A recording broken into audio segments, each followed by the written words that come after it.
Hi மக்களே, வாங்க இன்றைக்கி திருவான்மியூர் பீச்சில் போய் மீன் வாங்கினேன். என்னெல்லாம் வாங்கினேன், என்ன விலைன்னு சொல்கிறேன். ஃபஸ்ட்டு காணாங்கழுத்தி அயில மீன் ஒரு 8 மீன் 200ரூபா. எப்போயுமே 5 மீன் தான் 200ரூபா தருவாங்க. இன்றைக்கி நிறைய ஒரு போட்டு ஃபுல்லாக இருந்தது, அதனால் 8 மீன் கொடுத்தாங்க.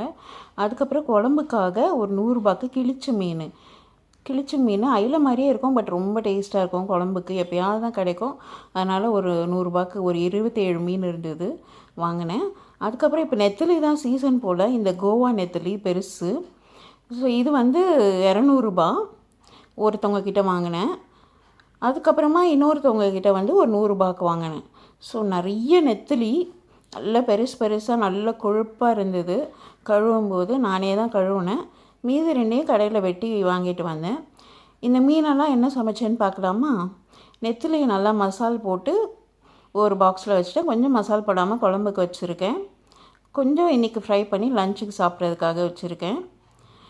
அயில மீனை நல்லா கழுவி வச்சுருக்கேன். இதை ஒரு நாள் எல்லோரும் வீட்டில் இருக்கும்போது நல்லா ஃப்ரை பண்ணி சாப்பிட்ணும். நல்லா கோடு போட்டு நல்லா மசாலா போடுறேன். இது ரெசிபி ஏற்கனவே போட்டிருக்கேன், நான் லிங்க்கு கொடுக்குறேன். அதுக்கப்புறமா இந்த கிழிச்ச மீனை வச்சு சூப்பரான ஒரு குழம்பு வச்சுட்டேன். பாதி மீன் மட்டும் போட்டு வச்சுக்க, மீதி பாதி இன்னொரு நாள் குழம்பு வச்சுப்பேன். தேங்க்யூ.